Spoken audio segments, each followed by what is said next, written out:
Hey everybody, and welcome back to the channel. Today I'm sharing my first impressions of the DJI RS4 Mini.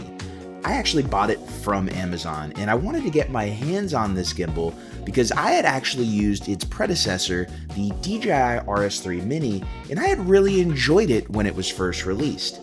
However, over time, new gimbals from other companies came out with tracking, specifically AI tracking features that made me want to use their smaller gimbals more just because they offered more than the RS3 Mini at the time. For my more professional work where I needed heavier camera setups, I also started to rely back on my DJI RS2 more as I couldn't really use heavier setups with the RS3 Mini, so I actually ended up selling it recently, weirdly enough just in time for DJI to come out with the RS4 Mini with these new tracking features. Now, I stopped using the tracking gimbals like from Hohem and from Fagien just because in the end, they took a little bit too long to get going and make content quickly, which was kind of the purpose. Make quick content as a solo creator with tracking to look like you were being camera operated on. But I was interested to see what DJI would come out with because it seemed only inevitable they were going to come out with their own version of tracking. And I'm happy to report that the DJI RS4 Mini does not disappoint. I wanted to make this video because most of the people given the review units that have come out with the videos on launch day haven't really tested tracking gimbals from the competitor companies, so they don't really have a point of reference. So in this first impressions video, I'm not necessarily reviewing the gimbal, but I want to highlight some of the features that DJI has really improved upon, and I'll do a full review once I have used this gimbal long term. So let's start with obviously what is the biggest feature of the RS4 Mini, which is the tracking system. It's much more simplified and easier to get going compared to the competitors like Hohem and Fagien. Being able to choose your own framing quickly is really important as a solo shooter, especially when setting up to film yourself in the field. DJI excelled at this, and I could start or stop tracking extremely easily with the right settings enabled in the gimbal. It will pick up the tracking based on where you started the tracking, which saves a lot of time. Again, you just have to set this up in the gimbal beforehand, and once you set it up the first time, it's going to keep that setting until you change it. It also seems that the DJI RS4 Mini also picks up your hand gestures a lot better. It will start and stop recording on your camera if it's linked to the gimbal either via Bluetooth or USB-C, which is a huge feature for solo creators that I didn't really think I needed until I started using it on this, and it really does help, especially when I'm far away from the camera and I don't want to have to start recording before I walk away. So here we are on the RS4 Mini with the tracking module enabled. So it is tracking me as I am moving around. Now this is something I've been really excited to see from DJI because I've used all the different tracking gimbals from companies like Hohem and Fagien, and while they worked really great, a question I've had long term is why did I stop using them when I sold my RS3 Mini to use those tracking gimbals? And the reason was I felt like those gimbals, it was almost in beta. And that's what DJI seemed to have fixed, although you have to do some changes yourself in the actual tracking modes in order to not make certain things happen, which we'll go over in a second. But the tracking overall works a lot smoother with DJI's auto tracking on the RS4 Mini, and it gives us a taste to see how this may be handled in more professional gimbals down the line. Now, just to let you know, I have it set up for two different gestures. One gesture is you give it the OK sign and it stops tracking. Now I guess it didn't really take it right there, so let's give it one more time. Give it the OK sign. Come on, there we go. And then we stop tracking. I can see the red icon there. Now the cool part, which makes it better for the DJI gimbals over something like the Hohem, is you can either have it set to always track you in the center of frame, or you can have it set to start tracking you based off of where it starts tracking you. So right now, I'm going to be a little bit right adjusted in frame, and then I'm going to start the tracking, and as you can see, now it's going to keep me right adjusted in my frame the entire time, which is pretty cool.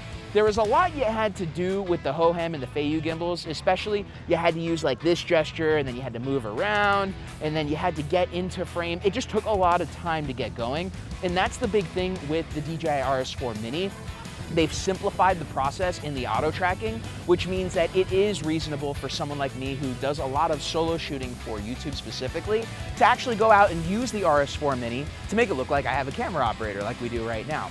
So to start and stop recording, I have this gimbal set to use the peace sign, which I'll show in a second, just because it'll start and stop recording me right now. Now the reason I have the OK sign, which is this, and the peace sign in order to do the tracking is there's only 3 gestures right now. There's this gesture right here, which is the stock gesture for start and stop tracking. Then there's the peace sign, and then there's the OK sign.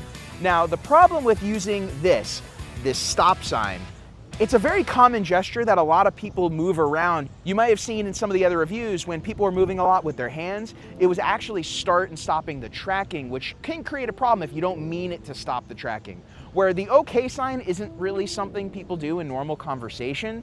So I've noticed personally that using the OK sign to start and stop the tracking was pretty much the way to go. So I would set that up if you're interested in the RS4 Mini off the bat for the tracking. And then the peace sign, I don't really use that while I'm out and about in recording. So when it comes to start and stop recording, I think that's perfect the way DJI had set that up. I don't really see any issues with start and stop recording using the peace sign. I don't bring this up. I even had to check right there because I actually just brought the peace sign to show you. Luckily, it didn't start and stop recording. So I normally don't use the peace sign when I'm talking with my hands, but I do use this, and so I don't want it to start and stop the actual tracking. So it's good to see. The other thing too is I'm actually using an anamorphic autofocus lens today for this test. It's a new lens from Sirui that I'll do a review on next month, but it's actually cool to see that I can get anamorphic autofocus when it comes to vlogging and just everyday use. Something that's really uncharted frontiers here. We've only seen a few lenses from Sirui, a few lenses from Blazar, and nothing as wide as this 20mm I have from Sirui. So make sure to stay tuned because I'm gonna be doing some anamorphic vlog content with this lens because it's relatively easy to do because of how wide it is, even though it is on Super 35. The other 2 big improvements on this gimbal are the automatic locks and the new quick release mounting system. I didn't honestly think I needed the automatic locks, and they've been around for a few years now, but after testing it out, when I'm in the field for content creation, it definitely saves up time when packing away the gimbal. I didn't really think I needed it because most of the time I was using gimbal on professional productions where I had time to set things up or lock the gimbal up, but when you're in the field, being able to just start recording, that makes all the difference, and the auto locking feature definitely helps. The quick release mounting system is also a welcome improvement. Balancing the RS4 Mini is quicker and easier compared to the RS3. Speaking of the RS3, I had to buy a third-party quick release system that never quite worked as well as an OEM would.